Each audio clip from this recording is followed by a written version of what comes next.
कहानी की शुरुआत होती है विलियम ट्रेनर नाम के एक आदमी से, जिसकी जिंदगी देखने में बिल्कुल परफेक्ट लग रही थी। वो बहुत अमीर है, एक खूबसूरत गर्लफ्रेंड है उसकी। लेकिन फिर एक सुबह सब कुछ बदल गया जब वो बारिश में ज्यादा ध्यान न देते हुए काम पर जाने के लिए लेट हो रहा था। वो एक कॉल में इतना बिजी था कि ध्यान न देते हुए उसने सड़क पर टैक्सी रोकने की कोशिश की। तभी एक हॉर्न बजा जिससे उसकी आंखें चमकी और अचानक से टायर्स के जोर से घिसने की आवाज सुनाई दी। इसके बाद हमें लुइजा क्लार्क नाम की एक लड़की दिखाई जाती है, जो एक बहुत ही चुलबुली और हंसमुख लड़की है। उसके चेहरे पर हमेशा मुस्कान रहती है। वो कैफे में एक वेट्रेस है। अपने चटकीले रंगीन कपड़ों में वो चेहरे पर मुस्कान लिए कैफे में कस्टमर्स को कॉफी, चाय, केक्स वगैरह सर्व करती है। उसे अपनी जिंदगी में बहुत कुछ नहीं चाहिए, उसकी ठीक कट रही थी। लेकिन फिर एक दिन कैफे बंद हो गया और उसके बॉस ने माफी मांगते हुए कहा कि अब तुम्हारी नौकरी भी नहीं रहेगी। फिर हम लुइजा को उसके घर पर देखते हैं, जो बहुत मिडिल क्लास था। सब लोग काम करते थे लेकिन फिर भी मुश्किल से बस गुजारा चल रहा था।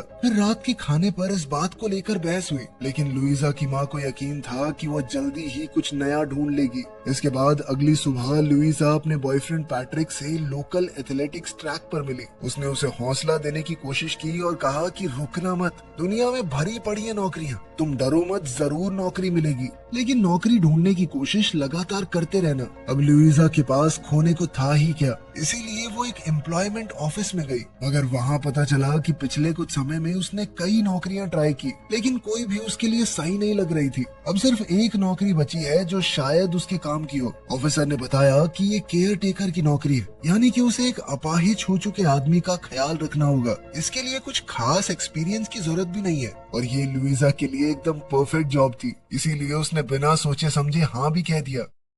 फिर अगले दिन लुइजा नौकरी के इंटरव्यू के लिए गई। वो जगह एक पुराने समय का महल था। इससे ये भी पता चल रहा था कि यहाँ रहने वाले लोग बेहद अमीर हैं। ये सब चकाचौंध देखकर लुइजा का मिडिल क्लास दिमाग थोड़ा नर्वस हो गया। उसके इंटरव्यू की शुरुआत थोड़ी ऑकवर्ड रही। उसके इंटरव्यू के दौरान उसकी स्कर्ट भी थोड़ी फट गई। लुइजा अक्सर ऐसी बेवकूफियां करती रहती है। कमिला ट्रेनर, जो कि उसका इंटरव्यू ले रही थी, वो औरत बहुत ही शाही और रॉयल पर्सनैलिटी वाली थी। उसके सामने लुइजा की उलझुल हरकतें बहुत अजीब लग रही थी। लेकिन लुइजा बेचारी आदत से मजबूर बिना रुके बड़ बोलती रही। उसका खुद पर कंट्रोल ही नहीं था और धीरे धीरे उसकी बातों से कमिला ने उसकी सादगी और मासूमियत का पता लगाया। लुइजा को लगा था कि मुझे नौकरी नहीं मिलने वाली, लेकिन तभी कमिला ने पूछा कि क्या वो तुरंत काम शुरू कर सकती है। ये सुनते ही लुइजा बहुत खुश हो गई। इसके बाद कमिला ने लुइजा को पूरा घर दिखाया। वहाँ उसने बताया कि ये जॉब असल में उसके बेटे के लिए है, जो 2 साल पहले हुए एक हादसे के बाद हैंडीकैप बन गया था। उसकी नौकरी की छोटी छोटी बारीकियां समझाते हुए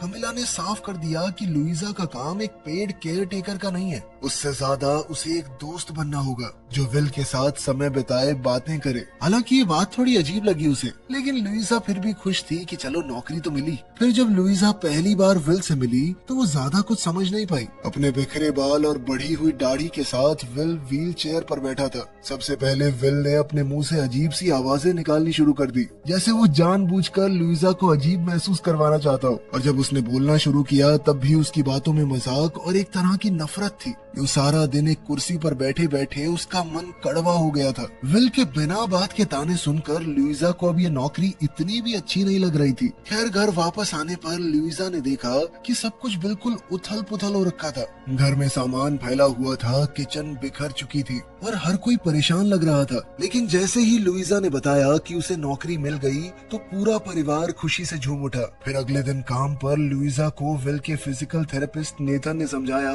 कि तुम्हें विल को उठाने या इस तरह की कोई चीज करने की जरूरत नहीं है। इस पर लुइजा ने पूछा कि फिर करना क्या है मुझे, तो नेथन के पास भी कोई खास जवाब नहीं था। उसने सिर्फ इतना कहा कि शायद तुम्हारा काम विल को खुश रखना है। मगर लुइजा की विल के साथ पहली बातचीत बिल्कुल भी अच्छी नहीं थी। उसने विल को मनाने की कोशिश की कि चलो मेरे साथ बाहर चलो, लेकिन विल हर बात पर ताना सा मार देता। बहुत रूड भी था वो। फिर उसने सीधा सीधा कहा कि बहुत बकर बकर करती हो तुम, मेरे आसपास हो तो थोड़ा कम बोला करो। इससे अपनी लुइजा का मन और थोड़ा खट्टा हो गया। लुइजा ने कोशिश बहुत की कि दिखाए ना कि उसे बुरा लगा है, लेकिन उसके चेहरे पर ये साफ दिख रहा था। फिर हम देखते हैं कि वो गार्डन में अकेली बैठकर लंच करती थी, सबसे अलग, खास करके विल से। इतनी बुरी शुरुआत के बावजूद लुइजा ने नौकरी छोड़ने की बजाय काम करने का फैसला किया। हर दिन वो अपने रंगीन कपड़ों में आती और पूरी कोशिश करती कि विल को थोड़ा आराम और खुश महसूस करवा सके। हर दिन विल उसे देखकर और ज्यादा कंफ्यूज लगने लगता। वो सोच रहा था कि इस लड़की को बिल्कुल बेइज्जती महसूस नहीं होती या सेल्फ रिस्पेक्ट है ही नहीं इसमें। इसी बीच लुइजा अपनी बहन ट्रीना के साथ विल के बारे में बात कर रही थी। धीरे धीरे बात ट्रीना पर आ गई, जहाँ उसने बताया कि वो दोबारा अपनी पढ़ाई शुरू करने के बारे में सोच रही है। मगर ये सुनकर लुइजा परेशान हो गई, क्योंकि इसका मतलब था कि उसे घर पर रुककर अकेले ही मम्मी पापा का ध्यान रखना होगा। ट्रीना को भी उसके लिए बुरा तो लग रहा था, लेकिन उसके पास कोई चारा भी नहीं है। उसके लिए ये करना जरूरी था और लुइजा ये समझ रही थी। फिर अगली सुबह लुइजा जब विल के घर पहुंची, तब उसे पता चला कि विल के कुछ पुराने दोस्त उससे मिलने आए थे। ये थोड़ा अलग था और कमिला के हाव भाव देखकर ऐसा लग रहा था मानो वो चाहती ही ना हो कि विल उनसे मिले। जो लोग आए थे वो थे विल का बेस्ट फ्रेंड रूपर्ट और उसकी एक्स गर्लफ्रेंड एलिसिया। उनकी बातचीत से साफ पता चल रहा था कि उनके रिश्ते में खटास तो आई है। इधर लुइजा साइड में खड़ी सब कुछ देख रही थी और उसके चेहरे पर दर्द साफ नजर आ रहा था। लेकिन बात और भी खराब तब हो गई जब रूपर्ट ने बताया कि वो और एलिसिया ना सिर्फ डेट कर रहे हैं, बल्कि अब तो दोनों की मंगनी भी हो गई है। वो दोनों ये खबर विल को साथ में देना चाहते थे, मगर विल ये सब सुनकर अंदर से टूट गया। लेकिन उसने हर बार की तरह अपनी भावनाएं अपनी तीखी और ठंडी बातों में छुपा ली। जब एलिसिया वहाँ से जा रही थी तो उसने लुइजा के सामने कबूल किया कि एक्सीडेंट के बाद वो विल के साथ रहना चाहती थी, लेकिन किसी ऐसे इंसान की मदद नहीं की जा सकती जो खुद मदद लेना ही ना चाहता हो। इस पर लुइजा ने कुछ नहीं कहा, लेकिन उसके चेहरे से साफ लग रहा था कि वो इस बात से सहमत नहीं है।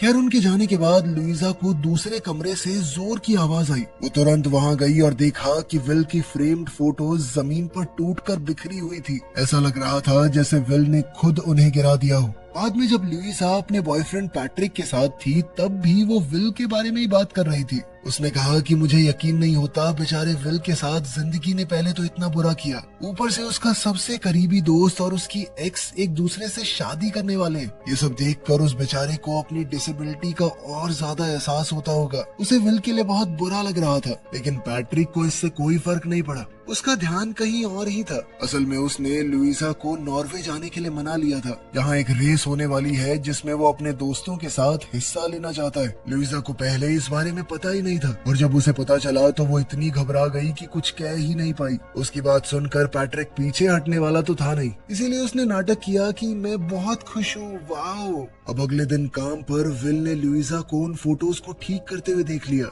जो उसने कल तोड़ दी थी। उसने तुरंत कहा कि मैं नहीं चाहता ये फोटोज ठीक की जाएं। मैं अब खुद को उस रूप में देखना नहीं चाहता। उसे ऐसी कोई भी चीज पसंद नहीं जो उसे अपनी पुरानी जिंदगी की याद दिलाए। इससे वो और ज्यादा अपाहिज महसूस करता है। अब वो लुइजा पर गुस्सा करने लगा कि किससे पूछ के तुम ये ठीक कर रही थी, पागल लड़की। लेकिन इस बार लुइजा भी चुप नहीं रही। उसने भी जवाब दिया और कहा कि पहले तो इस तरह बर्ताव करना बंद करो, क्योंकि मैंने ऐसा कुछ नहीं किया तुम्हारे साथ। गुस्से में उसने ये भी बोल दिया कि मुझे कोई शौक नहीं है तुम्हारे साथ यहाँ बैठ के बात करने का। मैं बस पैसों के लिए ये नौकरी कर रही हूँ, मुझे बहुत जरूरत है इसलिए। और ये बात मानो विल को छू गई। उसी दोपहर अचानक से विल ने लुइजा को अपने साथ मूवी देखने के लिए कहा। लुइजा को ऐसी मूवी देखना जिसके अंदर सबटाइटल होते हैं कुछ खास पसंद नहीं है, लेकिन फिर भी उसने हाँ कर दी। मगर थोड़ी ही देर में वो मूवी उसे बहुत ज्यादा पसंद आई। इस बारे में उन दोनों ने पहली बार एक ढंग की बातचीत की। इसके बाद तो और भी चौंका देने वाली बात हुई। विल ने कहा कि बाहर चले क्या थोड़ा। अब उनकी बातचीत बढ़ने लगी और दोनों एक दूसरे के साथ अच्छा महसूस करने लगे। कमिला ने भी जब ये देखा तो वो बहुत खुश हुई। खैर, फिर हॉस्पिटल की एक ट्रिप के दौरान नेथन ने लुइजा को साफ साफ समझाया कि विल की जिंदगी कितनी मुश्किल है। उसने बताया कि उसके ठीक होने का कोई चांस नहीं है, और सबसे बुरी बात ये थी कि अपनी इस हालत की वजह से वो बहुत ही आसानी से बड़ी बड़ी बीमारियों का शिकार हो सकता है। साथ ही उसने बताया कि उसे लगातार दर्द होता रहता है, वो कभी भी नॉर्मल नहीं होता, पता है। अब लुइजा समझ गई कि उसकी जिंदगी इतनी भी आसान नहीं थी जितनी विल दिखाने की कोशिश करता है। फिर उस रात जब लुइजा पैट्रिक के साथ मूवी देखने गई तो उसने एक फॉरेन फिल्म देखने के लिए कहा, लेकिन पैट्रिक ने उसकी बात पर ध्यान ही नहीं दिया और एक कॉमेडी मूवी की टिकट खरीद ली। खैर कुछ दिन बाद बाहर बर्फ गिर रही थी, लेकिन अंदर विल की तबीयत खराब हो गई। उसे तेज बुखार था और उसके पिता ने लुइजा से कहा कि उस पर नजर रखना। लुइजा ने बिल्कुल ऐसा ही किया, मगर जैसे जैसे वक्त बीता उसकी हालत और ज्यादा खराब हो गई। उसने मदद के लिए कॉल करने की कोशिश की, लेकिन आधी नींद में विल ने कहा कि टेंशन मत लो, सब कुछ ठीक हो जाएगा। लेकिन कई घंटे बीत गए और उसकी हालत बिगड़ती ही जा रही थी। आखिरकार नेथन वहाँ पहुँचा और जैसे ही उसने विल की हालत देखी वो बुरी तरह घबरा गया। वो तुरंत उसे बचाने के लिए हर मुमकिन कोशिश करने लगा। इसी दौरान लुइजा ने विल की कलाई पर कट मार्क्स देखे और उसे समझ आ गया कि विल अपनी भावनाओं को छुपाता है। वो झूठ बोल रहा है कि सब सही है। जो बेमतलब की बातें वो दूसरों के सामने करता है वो तो बस एक ढोंग है। अंदर ही अंदर वो बहुत दुखी था। उस रात लुइजा जरूरत न होने के बावजूद भी विल के पास ही रही। उसके पास बैठी रही और एक पुरानी बर्थडे वीडियो देखी जो उसके दोस्तों ने बनाई थी। उस वीडियो में विल एक बहुत ही अलग इंसान लग रहा था। वो एकदम जिंदा दिल, खुश और एनर्जेटिक था। खैर जब विल ने आंखें खोली तो उसने लुइजा को अभी भी अपने कमरे में देखा। दोनों ने और बातें की और उनके बीच दोस्ती बढ़ने लगी। धीरे धीरे विल का बर्ताव भी बेहतर होने लगा, लेकिन हालात एकदम से खराब हो गए जब लुइजा ने विल के माँ बाप को झगड़ते हुए सुना। तब पता चला कि विल ने एक अरेंजमेंट किया था कि वो 6 महीने बाद स्विट्जरलैंड में जाकर एक चैन की मौत लेगा। कमिला को एक माँ होने के नाते ये बात बिल्कुल गवारा नहीं थी। वो नहीं चाहती थी कि ऐसा कुछ हो, लेकिन विल के पिता को लगता था कि ये विल का फैसला है और उन लोगों का इसमें बोलने का कोई हक नहीं है। ये सब सुनकर लुइजा बहुत परेशान हो गई और उसने जॉब छोड़ने का सोचा, लेकिन उसकी बहन ने उसे समझाया कि कहानी का अंत ऐसे नहीं होना चाहिए, बल्कि लुइजा के पास अभी 6 महीने हैं जिसमें वो विल को दिखा सकती है कि जिंदगी इस तरह भी जीने लायक है, चाहे उसके हाथ पैर नहीं भी चलते तब भी। अब लुइजा ने अपना ये प्लान विल के माँ बाप को बताया और उन्होंने कहा कि अगर वो विल को घर से बाहर ले जाने में कामयाब हो गई तो वो उसकी हर तरह से मदद करेंगे। अब लुइजा जानती थी कि विल खुद से तो कहीं नहीं जाएगा, इसीलिए उसने झूठ कह दिया कि नेथन ने कभी हॉर्स रेस नहीं देखी, वो जाना चाहता है वहाँ। फिर जब दोनों वहाँ पर गए तो लुइजा बहुत एक्साइटेड थी, लेकिन तभी अचानक विल की व्हील चेयर मिट्टी में फंस गई। इससे विल को शर्मिंदगी महसूस हुई, लेकिन फिर कुछ लोगों ने आकर उसकी मदद की। इस छोटी सी दिक्कत के बाद भी सब ठीक लग रहा था और विल अब थोड़ा एंजॉय भी कर रहा था। लेकिन बाद में वो लोग एक रेस्टोरेंट में गए जहाँ उन्हें सर्व करने से मना कर दिया गया। इसके बाद लुइजा ने वहाँ पर तमाशा खड़ा कर दिया। इससे विल थोड़ा शर्मिंदा हो गया और उसका पूरा दिन खराब गया। मगर हार ना मानने का फैसला करते हुए लुइजा ने विल को बताया कि मेरे पास मोजार्ट कॉन्सर्ट की टिकट्स हैं, क्योंकि वो कभी भी किसी ऐसे कॉन्सर्ट में नहीं गई। विल पहले तो जाना नहीं चाहता था, लेकिन फिर थोड़ी हिचकिचाहट के बाद वो मान गया। उस रात लुइजा बहुत अच्छे से तैयार हुई और वो बेहद सुंदर भी लग रही थी। विल ने भी एक सूट पहन दिया, दोनों साथ में बिल्कुल जच रहे थे। वो रात बहुत अच्छी रही और विल शो से ज्यादा लुइजा के साथ होने की खुशी महसूस कर रहा था। उसे ये सब इतना पसंद आया कि जब वो घर लौट रहे थे तो उसने कहा कि थोड़ी देर और गाड़ी में बैठकर म्यूजिक सुनते हैं। इस पर लुइजा ने तुरंत हाँ कर दी। फिर कुछ दिन बाद लुइजा ने अपने बर्थडे पर विल को अपने घर डिनर के लिए बुलाया। डिनर एकदम बढ़िया जा रहा था, लेकिन फिर पैट्रिक वहाँ आ गया और उसकी विल के लिए जलन साफ दिख रही थी। विल ने भी ये देखा और जानबूझकर और मस्करी करने लगा। वो लुइजा के साथ फ्लर्ट करने लगा ताकि पैट्रिक को और गुस्सा दिला सके। खैर फिर एक चिढ़े हुए पैट्रिक ने लुइजा को एक काफी अजीब सा नेकलेस गिफ्ट किया, जिसे लुइजा ने जानबूझकर नाटक करते हुए ऐसा दिखाया कि वाओ कितना प्यारा है, जबकि विल ने उसके लिए एक खास स्टॉकिंग ली थी और लुइजा को वो सच में बेहद पसंद आई, इतनी कि वो खुशी से नाचने लगी। फिर अगले दिन विल लुइजा को पास के एक किले का टूर करवाने ले गया। वहाँ उसने लुइजा को अपनी सबसे पसंदीदा जगह के बारे में बताया, जो थी पेरिस, और वहाँ का एक छोटा सा कैफे जहाँ वो पहले कई बार जाया करता था। लुइजा ने उससे कहा कि वहीं चलते हैं ना, लेकिन विल ने उसे समझाया कि मैं वहाँ पर बिल्कुल उसी तरह से जाना चाहता हूँ जैसे पहले जाता था, ये बेकार सा शरीर लेकर नहीं। फिर घर वापस आकर लुइजा के पिता ने अपनी नई नौकरी मिलने का जश्न मनाया। पता चला कि विल के पिता ने उन्हें महल में मेंटेनेंस का काम दे दिया था। लुइजा खुश तो थी, लेकिन उसे थोड़ी चिंता भी हो रही थी कि कहीं ये नौकरी उसके पिता को गलत वजह से तो नहीं दी गई। तब विल ने उसे समझाया कि इसका मतलब सिर्फ इतना सा है कि तुम्हें अब सबके लिए चिंता करने की जरूरत नहीं है, अब वो थोड़ा अपने बारे में सोच सकती है। फिर आया रूपर्ट और एलिसिया की शादी का दिन, जहाँ विल और लुइजा एक साथ गए। शुरुआत थोड़ी अजीब थी, लेकिन धीरे धीरे सब नॉर्मल होने लगा। फिर लुइजा ने थोड़ी ड्रिंक ली और विल को लोगों के साथ घुलने मिलने के लिए कहा। इसके बाद विल की एक दोस्त मैरी ने एलिसिया की बुराई करते हुए कहा कि उसने वक्त आने पर तुम्हें छोड़ दिया। उसने कहा कि विल एक खास इंसान है और लुइजा को खुश होना चाहिए कि उसे विल मिला। लुइजा भी उसकी इस बात से सहमत थी और ये दिखाने के लिए वो विल को डांस फ्लोर पर ले गई। लोग उन्हें देख रहे थे, लेकिन उन्हें किसी से कोई फर्क नहीं था। फिर रात का अंत हुआ जब विल सड़क पर व्हील चेयर को तेज भगा रहा था और लुइजा उसकी गोद में बैठी थी। वो दोनों साथ में हंसते हुए एंजॉय कर रहे थे। फिर अगले दिन विल की माँ को टेंशन हो गई कि वो पूरी रात बाहर था और नेथन को भी ये बात सही नहीं लगी कि विल ने शराब पी थी। लेकिन दोनों ने एक बदलाव महसूस किया कि विल पहले से ज्यादा खुश लग रहा है। इसके बाद हम पैट्रिक और लुइजा को साथ में ट्रेनिंग करते हुए देखते हैं। दौड़ते हुए जब वो अपनी हॉलिडे प्लान कर रहे थे, तब लुइजा को याद आया कि उस वक्त तो मुझे विल के साथ रहना है, देखो तुम्हें अकेले ही जाना पड़ेगा। ये सुनकर पैट्रिक गुस्से से फट गया। उसे लग रहा था कि लुइजा उससे ज्यादा समय तो विल को देती है। लुइजा ने उसे समझाने की कोशिश की कि ये जरूरी है,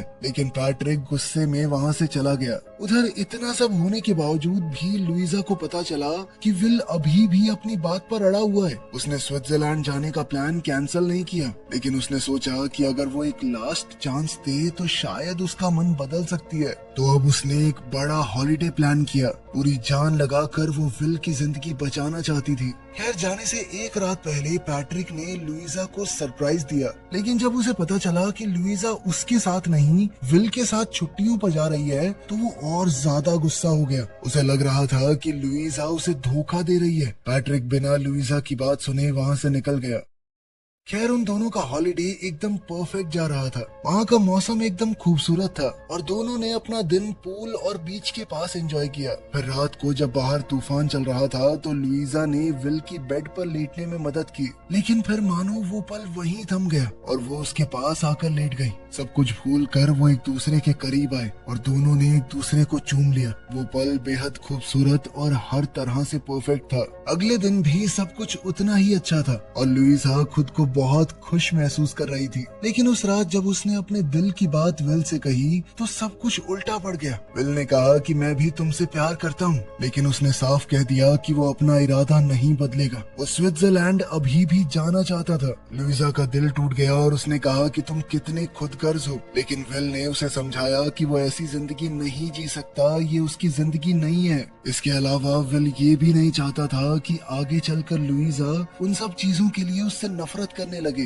जो वो अपनी इस हालत की वजह से उसे कभी नहीं दे पाएगा। लुइजा उसकी कोई भी बात सुनने को तैयार नहीं थी। वो बहुत रोई। दिल टूटने के बाद वहाँ से चली गई। अजीब बात ये थी कि विल भी अंदर से उतना ही टूट चुका था। खैर, जब वो घर लौटे तब सब कुछ बदल चुका था। विल के माँ बाप को लग रहा था कि शायद अब कोई चांस है, लेकिन लुइजा का उदास चेहरा देखकर उन्हें अपने सबसे बड़े डर का एहसास हो गया। लुइजा ने उन्हें बताया कि वो चाहकर भी कुछ नहीं कर सकती और ये सुनते ही कमेला रो पड़ी। फिर उस रात लुइजा ने अपने परिवार वालों को सब कुछ सच बताया। उसकी माँ इस बात से बहुत गुस्से में थी, लेकिन उसके पिता बिल्कुल शांत रहे। उन्होंने समझाया कि तुम किसी इंसान को बदल नहीं सकते, तुम सिर्फ इतना कर सकते हो कि वो जैसे हैं उन्हें वैसे ही अपनाओ और उनसे प्यार करो, और साथ में ये उम्मीद कि ये प्यार काफी हो। तब लुइजा को समझ आया कि उसने बहुत बड़ी गलती कर दी है। उसे विल के आखिरी पलों में उसके साथ होना चाहिए था, ना कि उससे दूर। अब वो तुरंत स्विट्जरलैंड के लिए निकल पड़ी, जहाँ विल अपनी आखिरी सांसें लेने वाला था।